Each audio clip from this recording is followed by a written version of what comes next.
Student, आज हम फिर से स्पोकन इंग्लिश का एक न्यू स्ट्रक्चर के साथ मौजूद हैं। जब भी कभी हमें ऐसे बोलना हो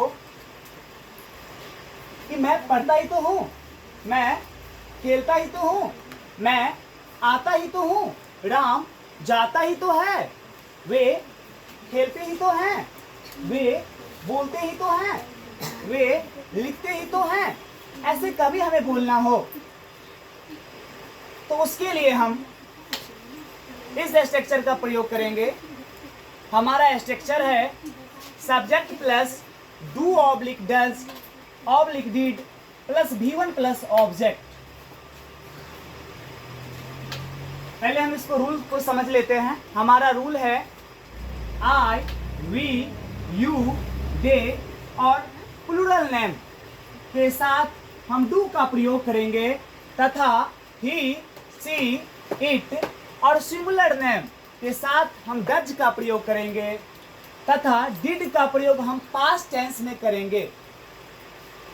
चलिए हम इसे एग्जाम्पल से समझते हैं। मैं पढ़ता ही तो हूं।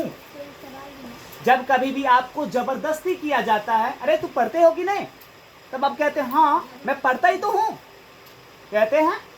इसके लिए ही हम इस स्ट्रक्चर का प्रयोग करेंगे। चलिए इसको बनाकर देखते हैं।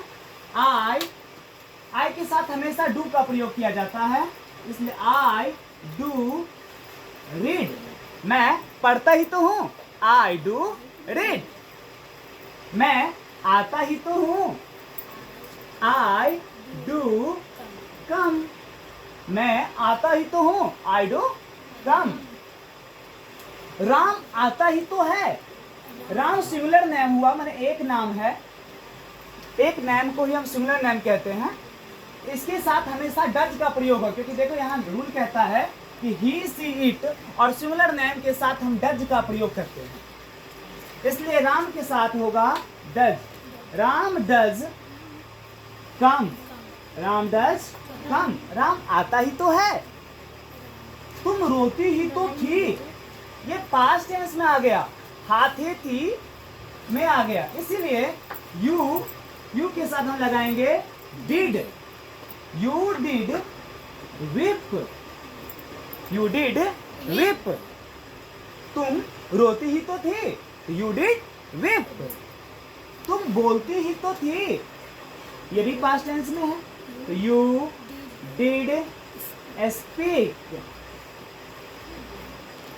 आपको इसी प्रकार का और स्ट्रक्चर पढ़ना है तो हमारे साथ जुड़े रहें।